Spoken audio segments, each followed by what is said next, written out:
শুভ সকালবেলা। অসংখ্য ধন্যবাদ জানাচ্ছি আমার দেখা আলোকিত মানুষ হিসাবে এখানে উপস্থিত আছেন আমার চাচা। আমরা ছোটকাল থেকে দেখে আসছি সোনার বাংলা হোটেলের প্রোপাইটার। কাকা, আপনাকে আমি ধন্যবাদ জ্ঞাপন করছি আমার ব্রাইটি স্ট্যান্টিনের চ্যানেল এবং জাতীয় পত্রিকা দৈনিক আছে আলোকিত সকাল থেকে। আমি ভ্রাম্যমাণ রিপোর্টার হিসাবে আপনার ভাতিজা সাংবাদিক ফরাদ আপনার সঙ্গে আছে। চাচা, আমি আপনার কাছে জানতে চাচ্ছি সোনার বাংলা হোটেলটা আজকে কত বছর হয়েছে? 15 বছর হয়েছে।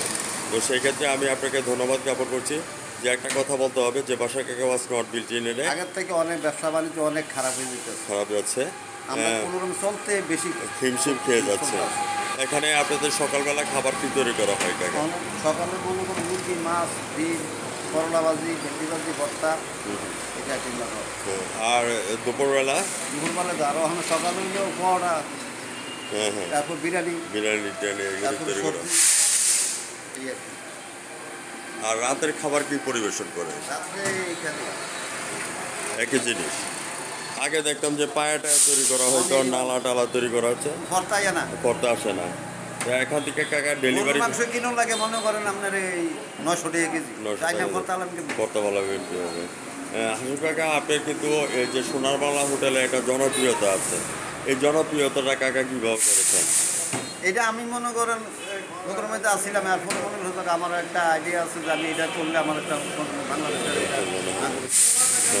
তো সেই ক্ষেত্রে আপনাকে ধন্যবাদ জ্ঞাপন করছি। শ্বশুরবাড়ি যাওয়ারে এখান থেকে আমাদের রান্নাবান্না করে যে সমস্ত খাবার তৈরি করা যায়, জামাইবাবু জামাই আদর পাওয়ার জন্য শ্বশুরবাড়িতে গেলে এখান থেকে খাবার দাবার নিয়ে যাবেন, তাইলে জামাইরা জামাই আদর পাওয়া যাবে।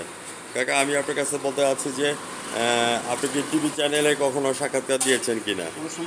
এই প্রথম দিচ্ছেন। কাকা, আপনার কাছে কেমন লাগছে?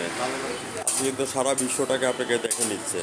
ভিউয়ার্স, আজ রাত 9:15 আমার দেখা আলোকিত মানুষ হিসেবে সোনার বাংলার প্রোপাইটার আমার চাচা সাক্ষাৎকারটি আপনারা দেখে নেবেন এবং জাতীয় পত্রিকা দৈনিক আজকে আলোকিত সকাল থেকে কাকা আমি বিদায় রেখা টানছি।